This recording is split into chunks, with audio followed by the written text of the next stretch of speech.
My name is Peter Boghossian. I'm from the United States. I currently live in Portland, Oregon. The title that suits me best is, I would say, Founding Faculty Fellow at the University of Austin. My family, all of my grandparents are immigrants to the United States, and my parents are first-generation Americans. I'm a second-generation American. I went to a private Catholic high school, and I went to private undergraduate where I got my bachelor's degree in psychology with a minor in philosophy. I got my master's degree in philosophy at Fordham, and I got my doctorate in education at Portland State. And I lived all over the United States. I have a lot of hobbies that I pursue. I like martial arts, I like jiu-jitsu, so I've pursued that. I've written a lot. And so I've tried to do the best that I could to balance physical pursuits and intellectual pursuits. I turned to philosophy because there was something timeless in the truths of philosophy in a way that psychology or no other subject was. It examined what was true.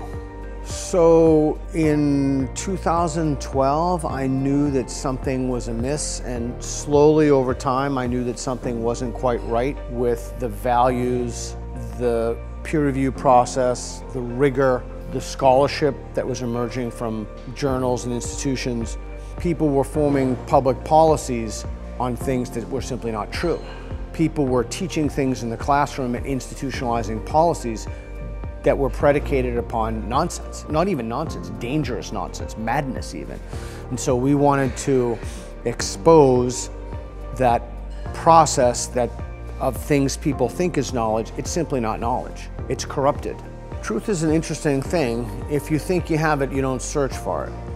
And so we have a very significant number of people now who are convinced about certain truths, things that they view as true about race, gender, sexual orientation, etc.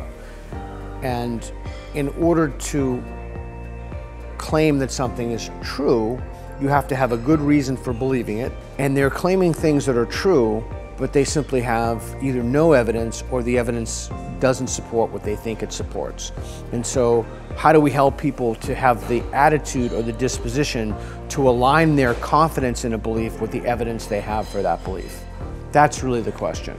And now I'm doing the best that I can to fight back against that ideology. It's how do we fight back? How do we push back against a kind of cognitive or belief authoritarianism so that people can pursue their own lives, their own beliefs, and not be told they're a terrible person because they don't conform to the dominant moral orthodoxy? The next step for the larger picture after that was, what do we do about it?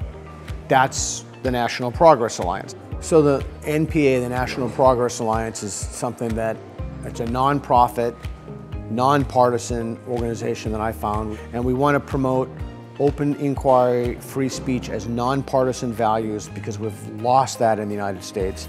And we also want to expose woke capture of institutions. And so one of the things that I do with my team is we produce videos, we make video content to explain things to people.